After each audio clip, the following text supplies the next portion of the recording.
My name is Ken Lewicki of channelinginc.com. Welcome to the Ask Ken Show. I do this once a month for you, the viewer, where what you can do is you can write in all your spiritual questions and I will live channel the answers. So welcome to the Ask Ken Show.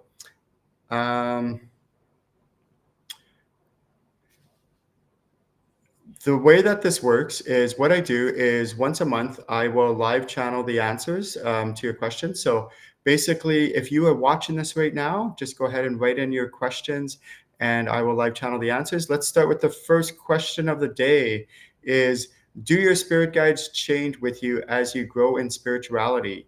So this question could be asked or answered a number of different ways. The answer for the short answer is yes. So let me explain a little bit. Our spirit guides, when we die and we cross over, we go to the astral realm to be with our soul family. But while we're incarnated, certain members of our soul family will help and assist us. And these are our spirit guides. And our spirit guides can help in a number of different ways. They can help, with us in all our different areas of our life, or with health, relationships, career, spirituality, hobbies, life's purpose, our soul's purpose, like why we're here, anything and everything you can imagine, like where to live, how to raise your children, how to deal with circumstances at work, on and on and on and on. So anything and everything you could possibly imagine, our spirit guides help us with this.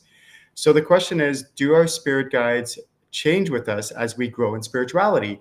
And the answer is yes. And so there's a number of, the two ways to look at this question is, when we go through different seasons of our life, we might get a spirit guide. Let's say my experience has been most people have somewhere between 3 to 5 spirit guides during any one season of their life. And each spirit guide helps in a different way and in a different capacity. So let's say, for example, there's a spirit guide that helps us with a certain area of our life. Well, then as we grow and change, we can have a spirit guide that might step back, and then a new spirit guide might step forward, and they help us with that next season of our life. So it's not that our spirit guides are static, that we always have the same exact spirit guides throughout our entire lifetime.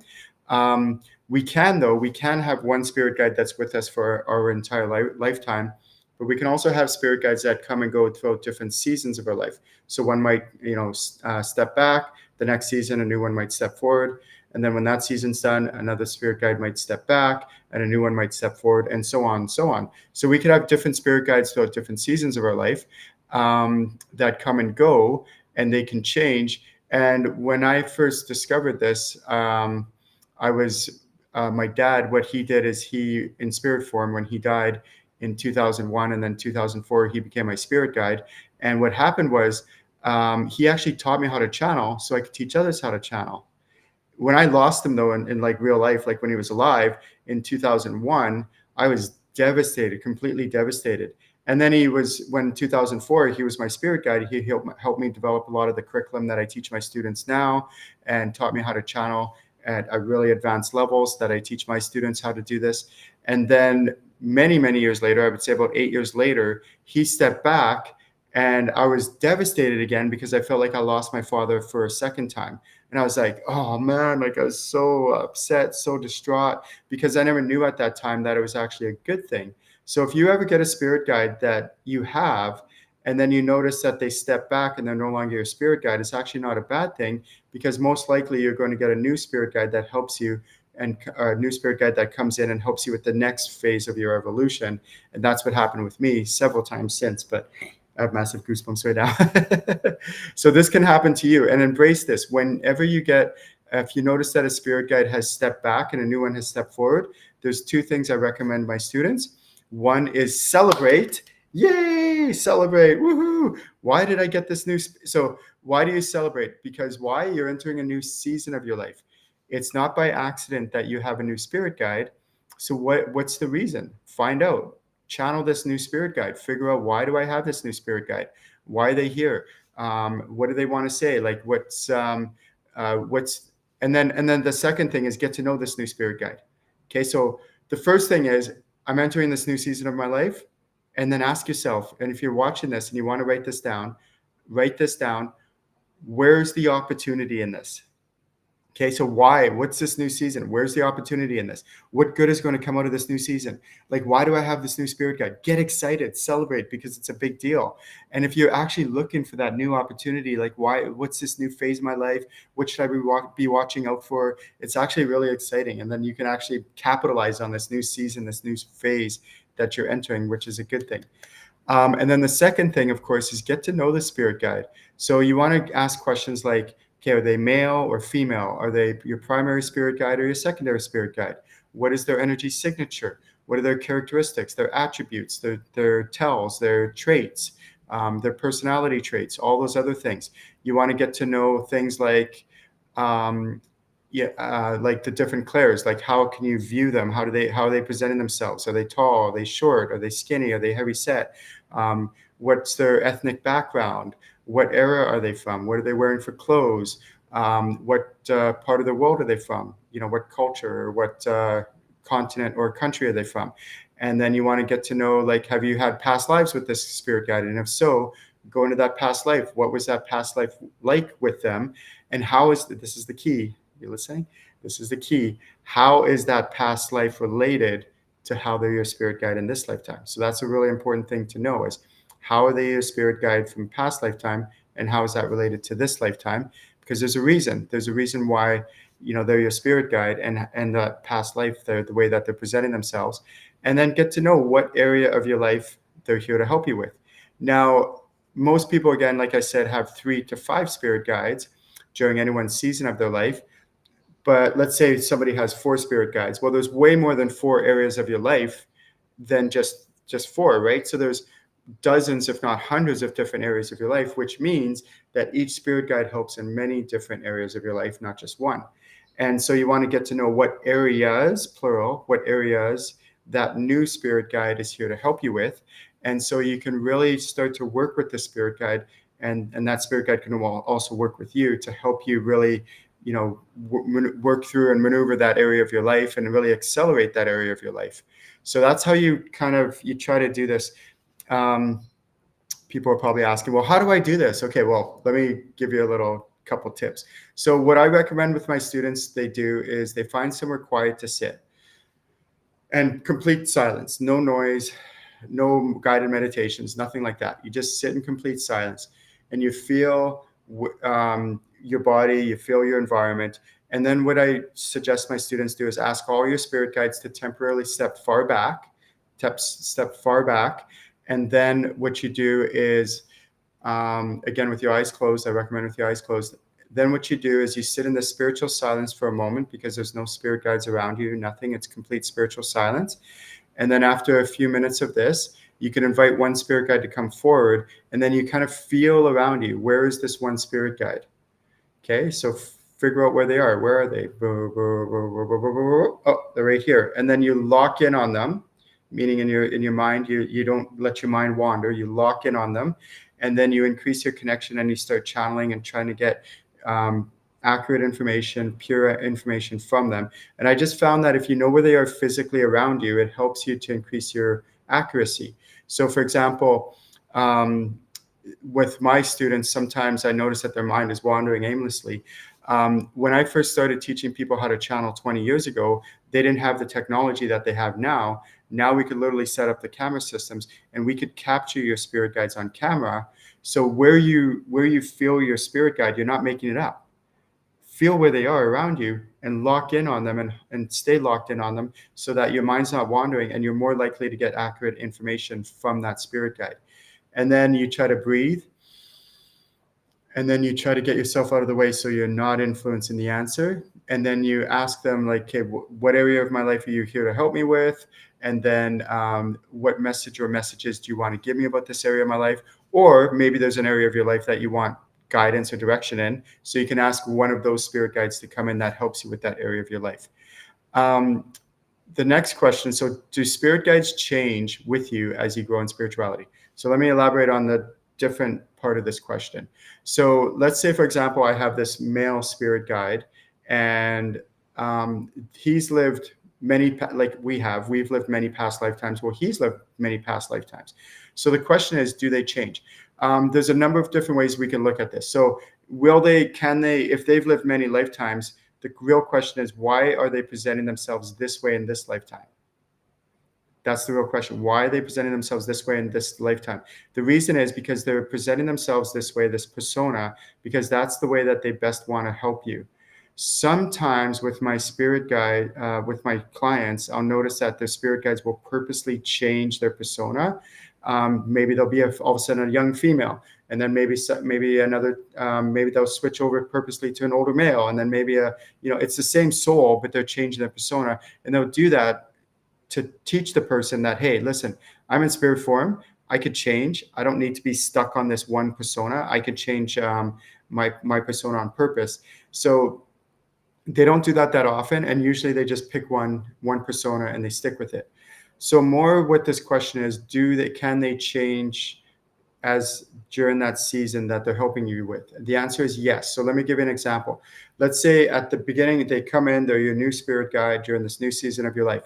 And at this new season of your life, you're a certain way, you're going through a struggle, maybe things are rough for you, and the spirit guide comes in, helps you and navigate the situation, and then you change as a person. And you're all like, yay, I overcame the situation, life is good, when things are wonderful. Now he can change, and he can now adapt to where you are in your evolution, where you've changed. And then maybe a few weeks later go by, and then some shit hits the fan, and life is you're going through a struggle again, and so then you're down here, and then your spirit guide could change to adapt to where you are here now, to help you get back up and navigate through this new situation and circumstance that you're going through.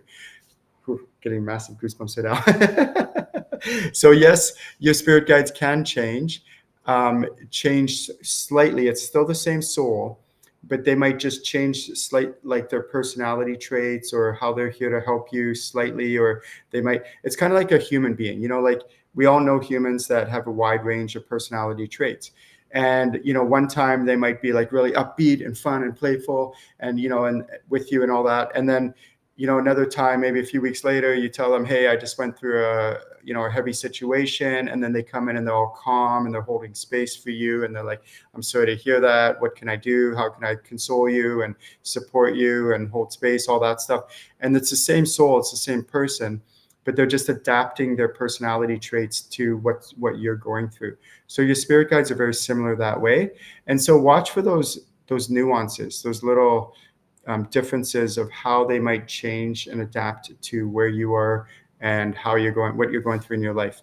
So my name's Ken Lewicki. This is the Ask Ken Show. If you are watching, please write in the comments your name and where you're from, and I will give you a shout out. Also, if you have any questions about spirituality, please ask the questions in the chat box, and I will live channel the answers. How cool is that? So fun. That's why it's called the Ask Ken Show. And we have Wendy writing in from the Calgary, Alberta, Canada region. And she just mentioned that, yes, I'm doing sessions. And yes, I have all sorts of online trainings and workshops at my channelinginc.com website. Please feel free to check that out. And Wendy's asking, so I'm not doing readings for people, but she's asking, does she have a spirit guide, a new one with her? The answer is yes. She actually has 2 new spirit guides with her. And so what I encourage you to do, Wendy, is go ahead and just try to connect with that new spirit, those 2 new spirit guides that you have. One is male, one is female, and get to know who they are and how they're here to help you. And we have Easy from Virginia Beach calling in, messaging in. Hey, Easy, one of my longtime students. Same thing with Wendy. Thank you both for showing up and being here today. Welcome, welcome, welcome. Let's get on to our next question. So, do my spirit guides need to be present for me to communicate with them, or can I communicate with them from a distance? So 99% of the time, our spirit guides will be present. So it's a really good question. So the question is like, can my spirit guides be really far away? And can I still communicate with them when they're really far away? The answer is yes. So it's called remote communication. That's how I was able to tune into Wendy. Wendy's on the other side of the planet, or I'm on the other side of the planet. Depends which way you look at it. We're like complete opposite sides. And even though we're not physically close, I can still tune into Wendy's spirit guides and know that she has 2 new spirit guides, even though it's from a distance? So the answer is yes. We can tune into our spirit guides even though they're far away. However, like I said earlier, with the modern technology, we can capture our spirit guides on camera. My experience training thousands of people over the years is that most people's spirit guides will be in physical proximity of that person. So encourage yourself when you're first starting to channel your spirit guides, always try to feel where they are physically around me, like feel around you, and they will be close by. Sometimes they might be like a little bit further away in that same room. Then just invite them to come a little closer. Say, hey, can you step closer, so you can really feel their presence, and then you start to communicate and channel with them is usually what I do. So that's a good way, a little good tip to do. Let's go on to our next question. When I channel for others, why do I often forget the messages I gave to my client or my friend? So this is a really common thing that happens. It happens to me all the time. So if any of you do a one-on-one session with me and I forget, like I can't even keep track of all the clients that I have because I have so many, never mind them and their spirit guides and every particular, but if you remind me, I'll usually remember, but I need some, memory cues or whatever. So if I don't remember, your spirit guides, don't take offense. I'm not doing it on purpose. Or if I don't remember the exact things that we covered in a one-on-one session, channeling training session that I do, don't be offended. It's just because I have so many clients that I see on a weekly basis. And so what happens though, when we're doing spirit guide readings or loved one readings, oftentimes we don't remember the stuff that we've channeled because we're in a state. I can't remember if it's alpha state or delta wave state, whatever it is. But we're in that state where we're basically focusing and just transmitting, and we're a conduit for those messages, which is good. It's a good thing. We want to be in that state when we're channeling for ourselves, and we want to be in that state. And that's why I usually recommend a notepad when you're channeling for yourself. And then we want to be in this state when we're channeling for others, because then we can be a more clear conduit. And so what I mean by that, think of like vibration. If we're at a really low, heavy vibration, then we're more likely to get ourselves in the way.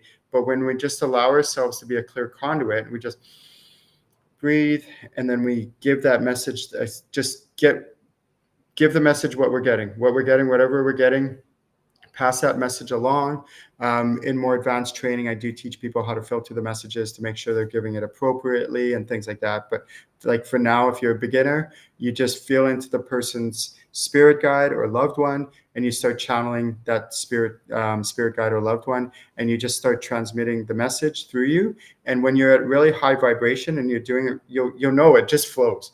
It just flows. It's just coming out. It's just flowing. And then what happens is you're at such a high vibration that you don't necessarily, or you may or may not remember what you just shared with your client or friend or family member or whoever it is you're giving the reading to. So it's very common. It's not a bad thing. And 2 things you can do for that is, one is what I do is, if it's in person, I will write it down on a piece of paper. Or the second thing that I do is I encourage my client, if they want to write these things down, they're more than welcome to, if it's like over Zoom or over the internet, something like that. The other thing that they can also do is, if you're okay with it and comfortable with it, is they can record it, like just record it on your phone or whatever, and record the session. So that's another way to do that. All right. Do spirits pray? That's the next question. So if you're watching this and if you have any questions about spirituality, go ahead and ask. So the question is, do spirits pray? Well, humans pray. Not all humans, but some do. Quite a few do, depending on their religion and their beliefs and all that. And that's cool. That's fine. We have to remember that when we're human and we're incarnated, it's in this lifetime, we incarnate into a certain culture, a certain belief system, and we may adopt those belief systems. And some of those belief systems, those religions or traditions or whatever they might be, like mantras or whatever it might be, might suggest that you pray. And I'm all for praying. I've learned long time ago, never underestimate the power of prayer. Prayer does work. It's phenomenal. It's amazing.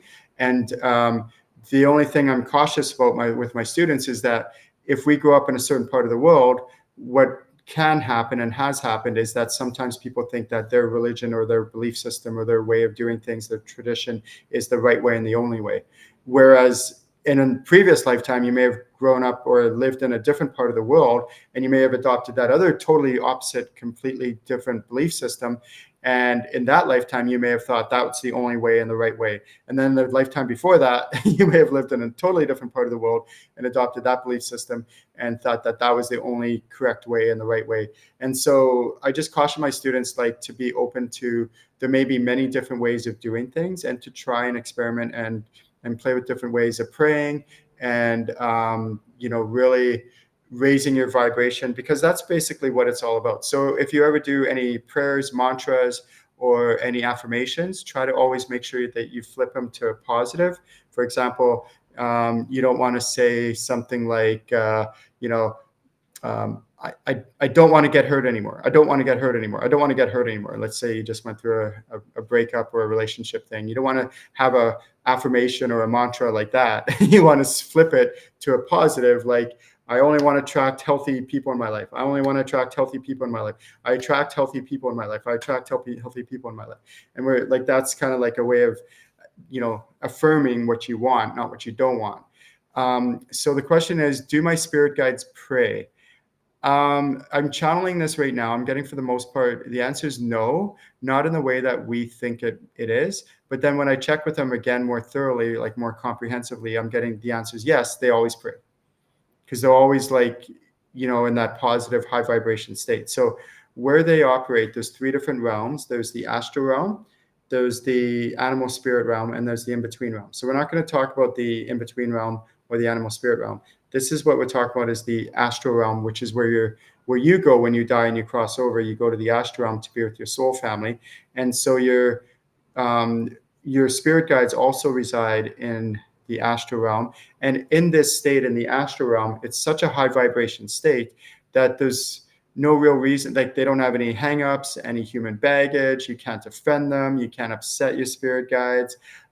They operate at such a high, amazing state and level that it's just phenomenal the way that they work and operate. Like, it's incredible. So your spirit guides will, it's not really necessary for them to pray, but at the same time, because they're always connected to God or source or creator, they're always kind of praying anyways, just like we kind of are, whether we know it or not. If we are, even somebody who's not religious is praying. You don't have to be religious to pray. You could, make these things like, oh, I hope it doesn't rain today. I hope it doesn't rain today. I hope it doesn't rain today. And then next thing you know, it rains. And you're like, oh, how did that happen? I was like hoping it wouldn't rain today. But what were you focusing on? Rain. But if you're focusing on, oh, I hope it's clear skies today. I hope it's clear skies today. I hope it's sunny today. I hope it's sunny today. And then guess what? The clouds move away and it's all sunny. So that's prayer, right? So even if somebody's not religious, they can be praying.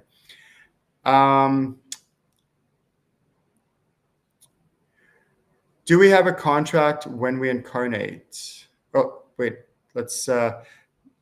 do we have a contract when we incarnate? The answer is yes. So this is Akashic Records training.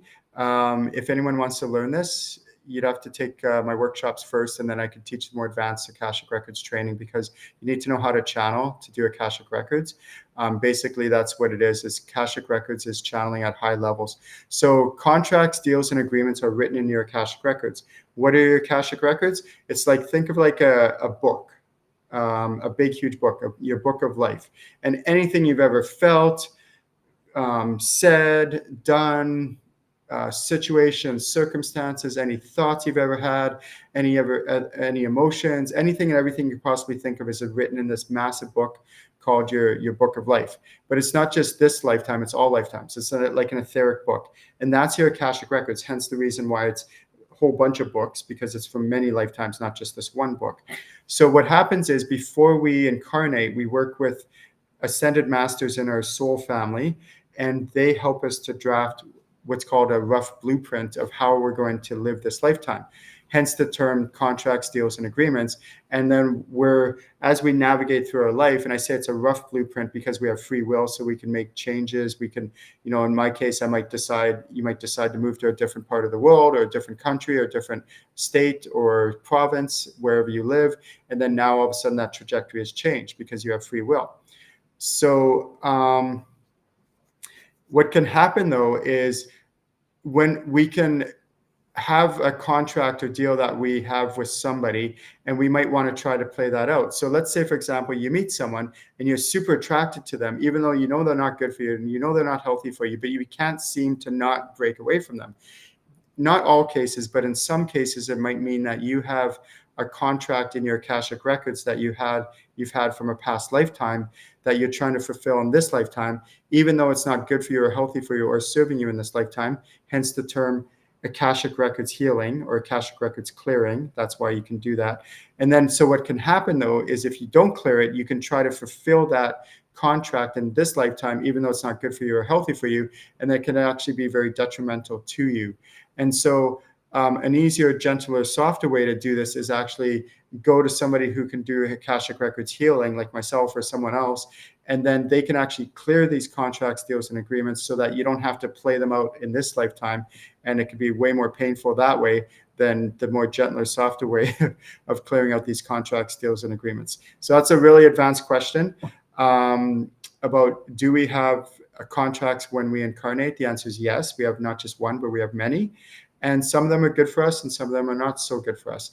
And so as we learn to work with our Akashic records and the Lord of the Akashic records, we can also learn to clear the ones that aren't healthy for us so that we can just work with the ones that are good for us and healthy for us. Okay. And sometimes they're offline and then they come online. So it's not like you can just clear them all in one sitting. But there's lots of really cool things you can do with the Akashic records. So we have a question from Amaya, I think I said it right. Is it possible that we can get so clogged up? Is it possible that we can get so clogged up, so to say in our channeling, we are off and not delivering the message we are meant to deliver? Yeah. So the answer is, can we get blocks and clogs and all that stuff? The answer is yes. Life happens. It can come from a number of different sources.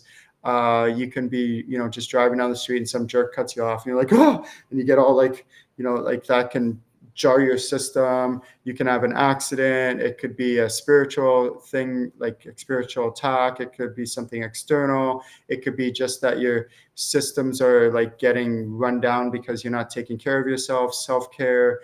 Sometimes you need some spiritual upgrades. Sometimes you need some enhancements. So there's a lot of things that can affect why somebody gets these clogs or blocks in their system and they're not channeling as much or at all. I want to make this clear though. So sometimes what happens is people think that when they get a block, that it's a complete block. That's not I haven't found that to be the case. Oftentimes, so look at it like a kitchen sink. If you think of a kitchen sink, it could be plugged, but there's still water going through it. So it's not a complete plug or a complete block. It's a partial block. And this is what often happens with humans and just to be clear, there's a whole bunch of different kinds of blocks. It's not like there's just one kind of block. Through channeling, I've been able to identify over 100 different aspects that make us up, non-physical aspects that make us up as a human. So these different aspects, like maybe your etheric self needs some clearing, so that's blocking you. Maybe your chakra systems need healing or opening or clearing as well, and that can cause blocks as well. And then there's something called your transmitter receiver junction box. And I found that with my clients quite often is blocked or plugged or not as clear as it could be, or sometimes it needs healing. That's the aspect of you that connects you to the spirit realm. So I could go on and on and on. There's a whole bunch of different blocks that could be caused. But as a healer, if you're a healer out there, and this is something to take note of, is that just going, oh, I'm going to clear your block.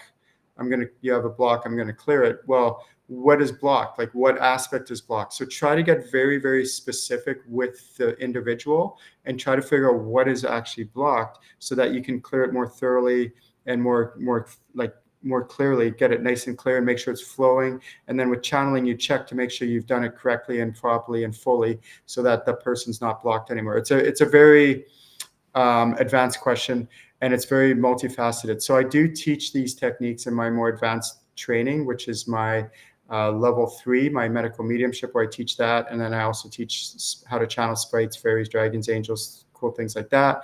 And then my level 4, where I teach my animal healing and communication, where I teach healing modalities. And then I have a bunch of other healing trainings that I do after that as well in my master channeling mastermind classes that are available to my students. It's private. You have to qualify for that. It's really cool. But that's like really, really advanced stuff. So clearing blocks is definitely a big thing. Also, you want to hear this? This is really cool. I think you'll like this. Sometimes to clear a block, I have to give my students spiritual upgrades. So think of it like you have a block. It's not a great example, so don't take it verbatim. But let's say, for example, you have a block in your kitchen sink again. So a spiritual upgrade in this case might be putting some Drano down there, and it just flushes you out. But then it also invigorates you and gets you all upgraded in a good, healthy way, of course, right? Like, please, nobody watching this at home, don't put any of that stuff in your body. But we're talking about in a spiritual level. I've given my students, like, I'm like, oh, you have a block. I'm like, so I'm channeling, okay, how do I clear this block?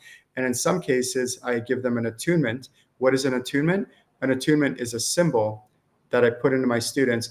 And then by activating that symbol, it just flushes them out, and there goes the block. The block is gone, and it disintegrates or dissipates. And that person is now opened up and enhanced and upgraded. Ooh, I'm getting goosebumps. How cool is that? So that's another way that we can clear blocks. Great, great question. Thank you, Amaya.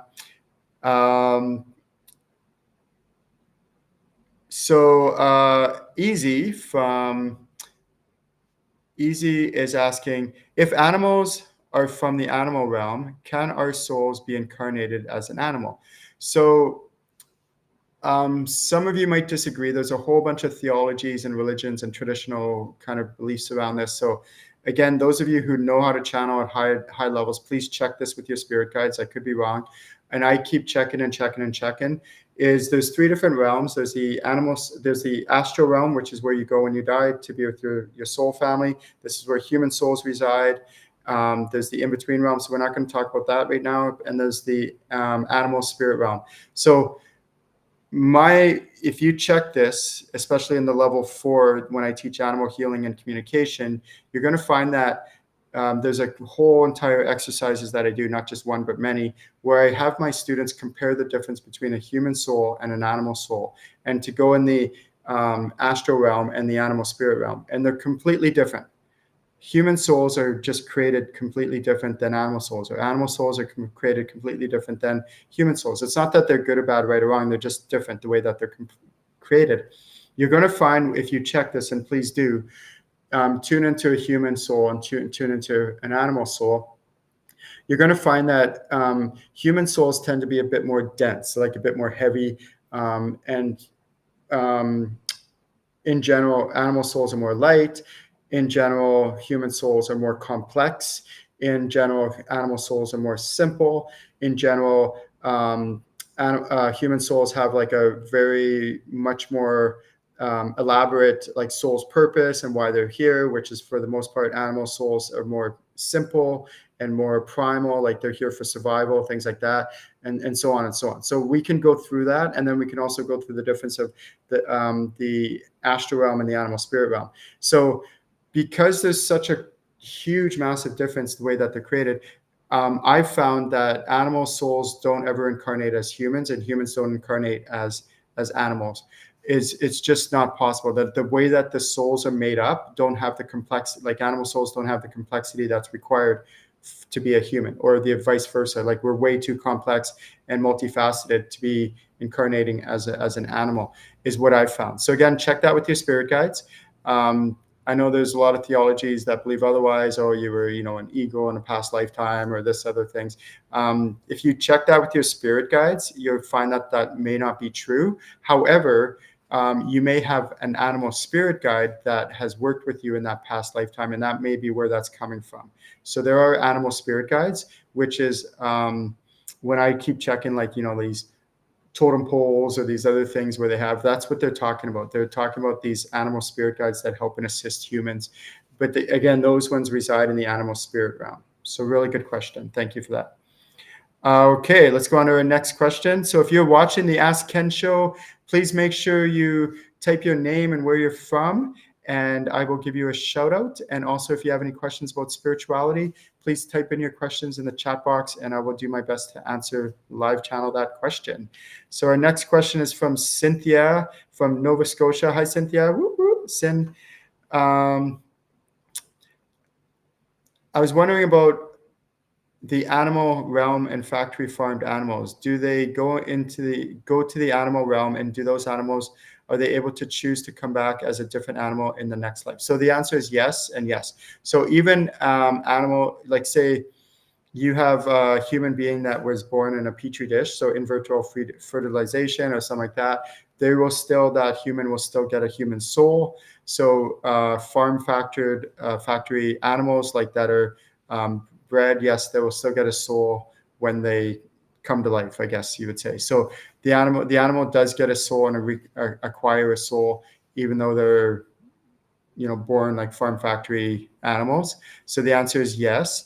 And then can they choose to come back as a different animal? So yes. So one of the exercises I do in my animal communication, my full weekend certification workshop, is I take my students through a process where I say, okay, pick a pet that you have, and any of you, you're welcome to do this. It's kind of fun. And tune into the pet's soul. And when you tune into that pet's soul, yes, communicate with them about this lifetime and all that. Please do have fun with that. Also, if you want to experiment and try this, communicate with your pet's soul and find out what other animals they've incarnated as in past lifetimes. It's really cool. You could try it. So, for example, if you have a dog or whatever, that dog may have incarnated as a giraffe in a past lifetime. Or if you have a cat, that cat might have incarnated as an elephant in a past lifetime, or so on and so on. So it's really cool. Like it's not like like animals can incarnate as different animals throughout different lifetimes. Really good question, Sin. All right, so let's go on to our next question. Thank you for that. Great question. This is the Ask Ken show. Please say your name and where you're from so I can give you a shout out. Okay. Is daily chakra clearing the most important thing for channeling? No, it's not. Daily, anything, you don't have to do anything daily. I do recommend, there's one thing that I do daily when it comes to channeling my spirit guides. The two things that I do every morning before I wake up, before I get out of bed, before I go pee, before I do check my phone, before I do anything, the two things I do every morning is I put my hand on my soul and I tell myself, I love you, I love you, I love me. And I also think of all the things that I'm grateful for in this lifetime, and so grateful and happy to be incarnated. I did that this morning. Oh, it's just so nice to be able to spend a few moments and connect with my soul, tell it I love you and what I'm grateful for in this lifetime. And then the second thing I do is I channel my spirit guides. I see who's around me and find out if there's any messages that I have. And then I get up, go pee, check my phone, start my day, whatever it is. But those are the two things that I do, and that's all I do. I don't do all these other things.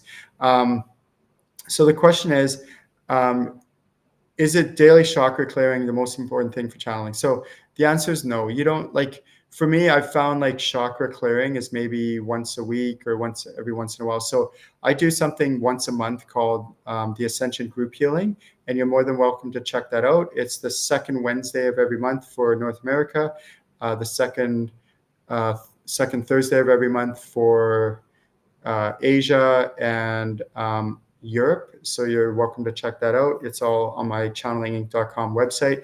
And the reason why I do that is because once, like, life happens. Like in the ideal world, it would be nice to say, okay, I'm just going to do this one-time clearing and then I'm good for the rest of my life. Sounds good. And there's some things that I've done on students, my clients, where I do it and they're like, okay, you're good. You probably will never need this again. It might be an anomaly kind of situation where they maybe got into an accident and they got jarred out of their body, and then I have to take them and put them back in their body and then lock them in so they don't like float away and stuff like that. That's different than astral traveling. There's a bunch of different aspects that could leave the person's body. We're not talking about astral traveling. That's different topic. But once I do that, that one time, I'm like, okay, you're good for the rest of your life. You won't need that ever again. That's a one-time thing for you. But think of it like your bed. So your bed gets dirty. You have the sheets. Maybe once in a while you make the bed. Maybe once a week or something like that. Every once in a while, you take the sheets and you wash them. And you're like, well, why can't I just wash my sheets once and they're good for the rest of my life? It doesn't work that way. Things just need to be cleaned and cleared on a regular basis. The same thing with a lot of your spiritual aspects. Again, not all of them, but most of them need regular clearing, regular maintenance. And then also, like I said earlier, sometimes life just happens. Like, shit hits the fan, you get triggered, or this life situation happens, or maybe some sort of accident or some sort of jarring situation. And then that throws you off. It could also be external factors like spiritual stuff happening. So there's a whole bunch of reasons why you might need regular clearing and regular healing on a regular basis. It's no big deal. It's just a part of life. It's a part of living.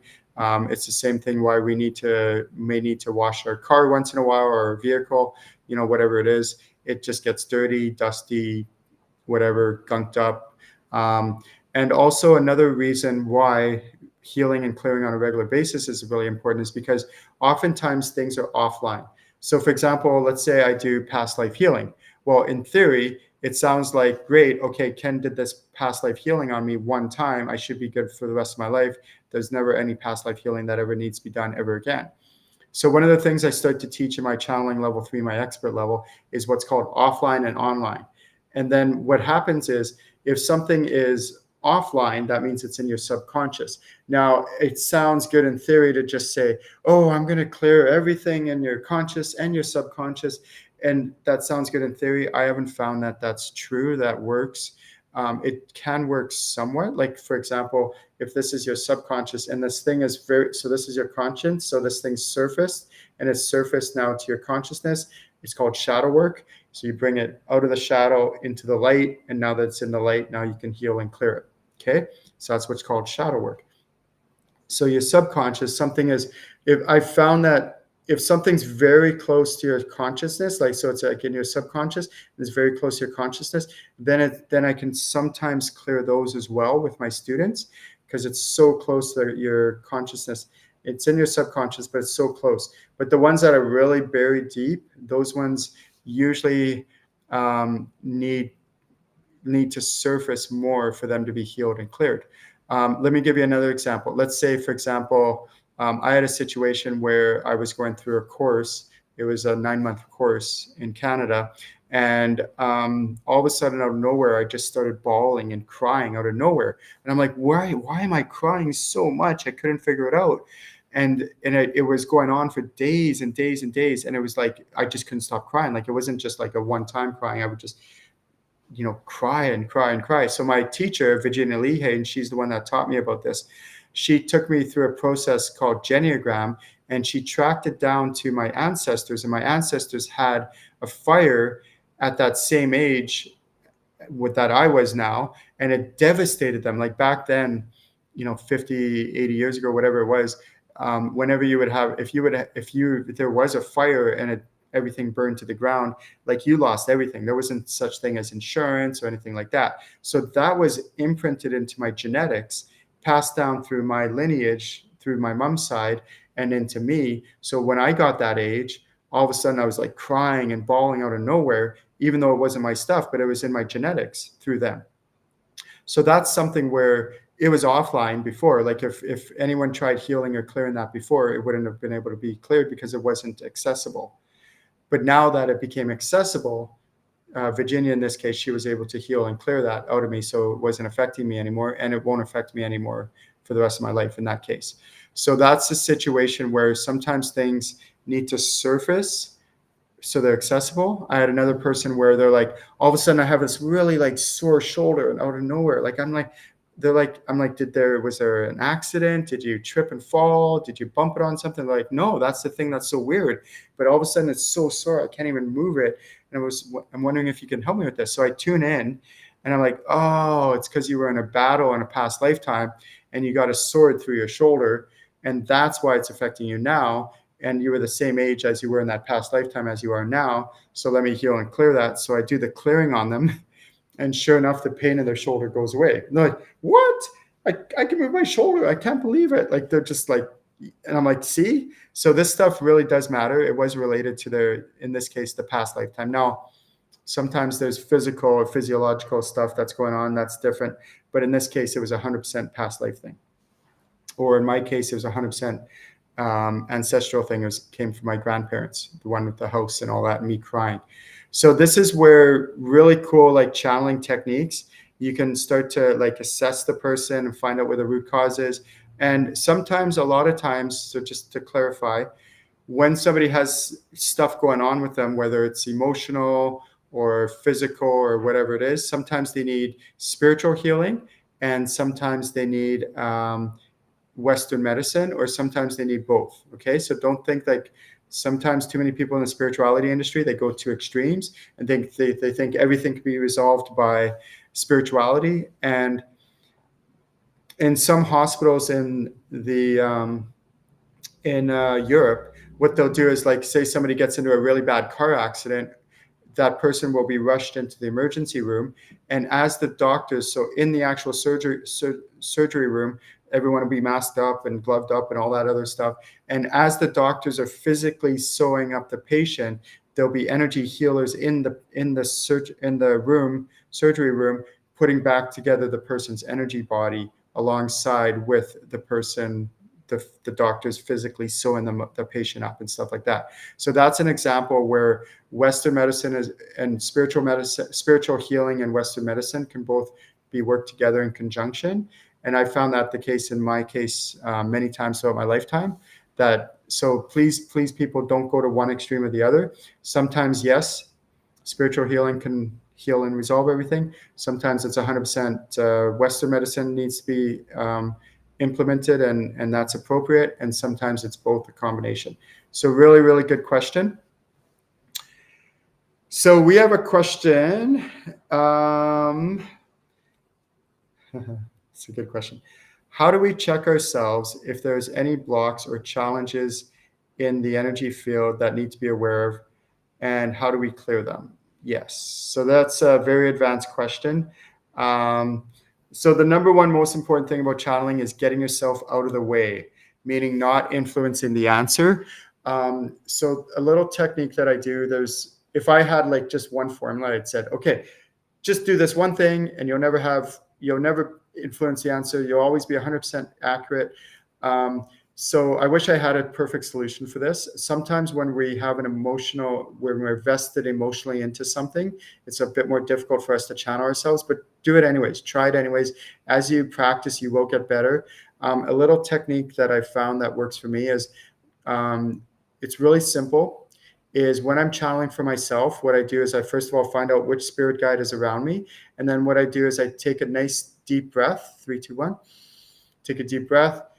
And then I clear myself and I pretend like I know nothing about that topic. And then I strengthen my connection with my spirit guide and try to channel the answers without me influencing it. So that's the most important thing about trying to connect and get clear answers from your spirit guides, is just try to be very clean and clear about getting answers from your spirit guides without influencing the answer. That does take practice. You can do it. So the question is, how do we check ourselves for blocks? And I'm all about empowering. I want to teach my students these techniques so that they're empowered and they can do it when I'm not around. That's what I want. I don't want a bunch of dependence the rest of my life. So what I mean by this is, what you do is you work with your spirit guides and you feel into your aspects. You feel into your body and you try to really feel what's going on inside of your body. And then you purposely see if there's any areas that you can feel like it's like all of a sudden like sludgy or not as moving as much as possible. Now, remember when I said it with a block, most of the time a block isn't a full complete block, it's a partial block. For example, the sink analogy is, there might be a block in the sink, but there's still water flowing through it and there's still movement. So that's a partial block.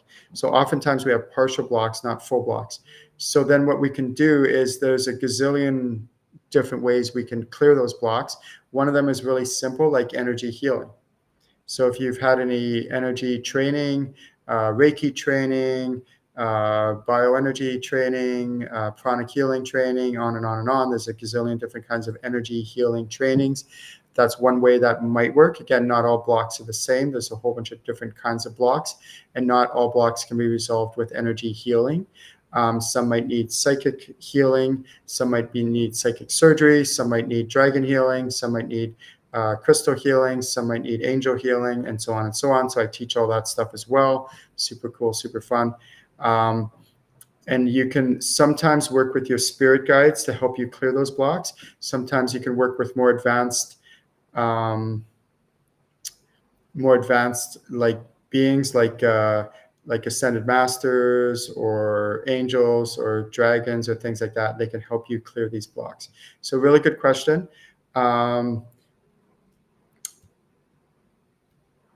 Okay, so let's thank you for the opportunity to ask the Ask Ken show. I was wondering how you can check if there are any blocks. Okay, and then how to clear them. Okay, so I just answered that question. Great question.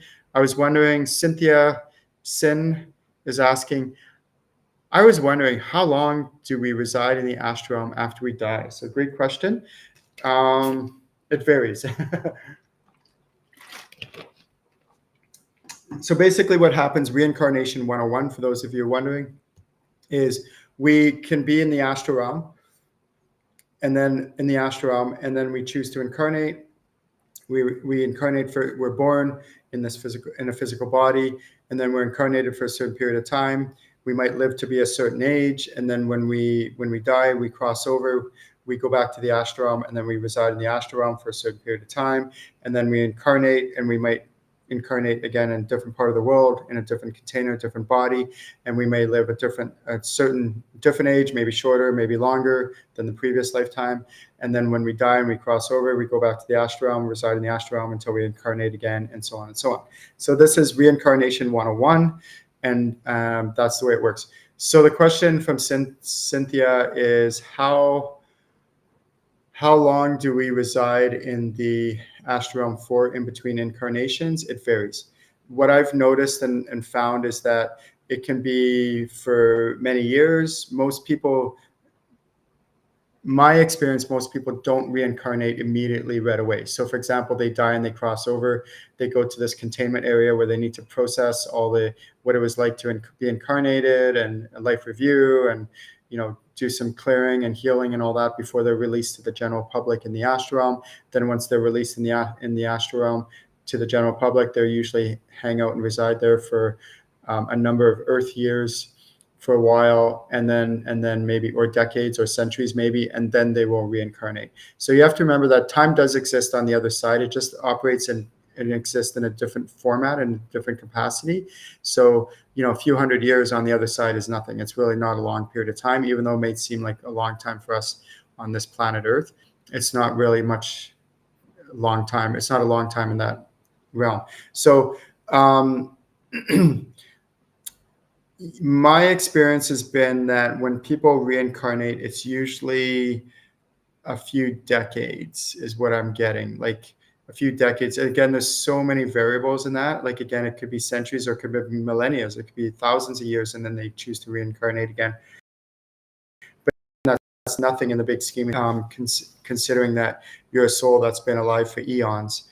A few millennia, a few thousand years is nothing. So, but my experience has been, it's usually a few years or decades, and then that person will reincarnate again. So really good question. So welcome to the Ask Ken show. If you're watching this, please feel free to write and type in any questions, and I will live channel the answers. You can also check out my website, channelinginc.com, for all my online trainings that I have. I have lots of ongoing ones that are consistently that I do, and so much awesome stuff there. Hi, Carol. I don't see a question there or comment, but if you wrote a comment, please feel free to write it again. I didn't see it come up. All right, let's get to our next question, the Ask Ken show. Welcome, welcome, welcome, everyone. This is so much fun. I just love, if you're watching this, by the way, one thing I want you to try to do is, I'm doing this purposely to emulate that you can eventually get to a point where you can do what I'm doing. So I'm actually live channeling now the answers. I'm actually live channeling right now. And so I'm not doing this to go, oh, look at me, I'm so great, I'm some like, guru. Please, we have to get away as a society of, worshiping people, whether it's celebrities or all the, these spiritual people. Please don't do that. Don't do that to me. We have to get away from that. The only difference between you and I is I just practice more. And I want to teach you everything that I know so that you can learn how to do this, and you can learn how to live channel so that you can channel anywhere, anytime, on the spot, in the moment, any situation, any circumstance, and you can do this too. Okay. So I do this for a number of reasons. One is to emulate to my students that, hey, look at Ken, he's live channeling. I can do this too. And I want to encourage you and inspire you to be able to do this. The other thing is, the other reason I do this is because where else can you get these kind of questions answered? Like, where else can you get these questions like, how long do we stay in the astral realm for when in between incarnations? Like, that's a great question. So I don't know anywhere else where you can get these questions answered. So I provide a forum where people could ask these kind of questions. All right, let's go on to our next one is, does a person keep their soul when they die? It's a good question. So sometimes people, again, there's different theologies out there. You can check this with your spirit guides, please do. What happens is, some of the theologies think that when we die, we lose our soul, and then when we incarnate again, we gain another one. That's simply not true. So your soul is the main component and aspect of you. If you want, you can tune in while I'm talking. You can do this live. Tune into your soul right now. Your soul resides right here, right where your sternum bone is. So it's right in the middle between your chest. And if you feel where your sternum is, so your rib bones meet at the bottom here, and then right where that sternum is, that's called the seat of your soul. And that's where your soul resides. So feel free, actually, everyone watching right now, just take a deep breath and breathe into your soul right now and increase your connection with your soul. Your soul is the main important component and aspect that makes you up as a human. There's been many experiments out there where they will put a patient on a bed, and this bed is a special bed that is on a scale so that it can actually weigh the patient. And at the moment of death, when that patient dies, their body will actually become less by several ounces. And so what happens is that's their soul that leaves the person's body. So your soul actually has weight or mass to it. You can actually feel it. If you feel into it now, it actually is like thick and it has substance to it. So when that patient dies, the body becomes less because the soul leaves their body and it goes to the astral realm to be with their soul family. And without a soul, your body would basically go limp. Your vessel, your container, it would go limp and it wouldn't operate anymore. So you have to have a soul to be incarnated, or else you wouldn't be able to operate that body. The body wouldn't move. And so the question is, do we keep the same soul when we incarnate? The answer is yes. So we always have the same soul. So our soul is us. Without our soul, we wouldn't be us. Like, it is us. And so, for example, some doctors and scientists, or some people on the planet, they think that, someday with cryogenics, if I freeze my body or freeze my head or something like that, someday in the future, that scientists will figure out a way to bring my body back to life. And I do believe that this will be true. And there's right now on this planet, there are actual cryogenics laboratories around the world where they actually have people in cryogenics right now, because these people hoping in a few hundred years or a few thousand years that scientists will figure out a way to bring their bodies back to life. And I do believe that scientists will figure out a way to bring the person's physical body back to life with machines and technology and things like that. But I think the part that they will struggle with is, how do they bring that soul back into that person's body? Like, have you ever thought about that? How do they bring that soul back into that person's body? So when we die and we cross over and we go to the astral realm, in the astral realm, we're not just these like random souls that kind of just float around like these orbs or whatever. We actually are busy. We have different tasks, different duties, things like that. So if this body is brought back to life through cryogenics, and scientists bring it back to life, is that soul going to want to come back into that body? Maybe they don't want to, so they won't. So that body won't be able to function and have a personality and all the other characteristics and traits that come with that soul. There won't be that soul to operate that container, that vessel. Also, too, what if that soul is busy and has incarnated on another part of the planet? Now it's not available to reincarnate. Have you ever thought of that? So, like, there's all sorts of scenarios and situations where that soul may be busy and not be available to incarnate. So, this is when you are your soul. And that's why the very first thing I teach my students how to do in my channeling workshops is connect with their soul and channel their soul, because that is the most important component and aspect that makes you up in your life. And so what I encourage my students to do, I mentioned this earlier in the Ask Ken show, is I connect with my soul every morning. I tell it I love you, and I channel my soul. So please feel into your soul every day. See if it has any messages for you, what it wants to tell you, why it's here. Maybe, console it, give it some love. It's a beautiful, most beautiful aspect of you. It's what makes you up as a human. So this is the Ask Ken show. If you want to know more about what I teach, what I do for a living, I teach people how to channel at channelinginc.com. That's the name of my company, is Channeling Incorporated. So you're more than welcome to check me out, see if there's anything that interests you. I have the Ask Ken show once a month. I also have my Ascension group healing once a month, where you tune in live through the Zoom call, and then I do live healing. People from all over the world tune in. And I have over 100 different healing modalities. It's phenomenal. It's life-changing. I also give spiritual upgrades and all sorts of amazing different healings that go on during that 1 hour. So have a wonderful day, everyone. If you have any questions that you would like asked on a future Ask Ken show, please write me in, and I will add that to my list, and then tune in to get your questions answered. Whoop, whoop. Talk to you soon, everyone.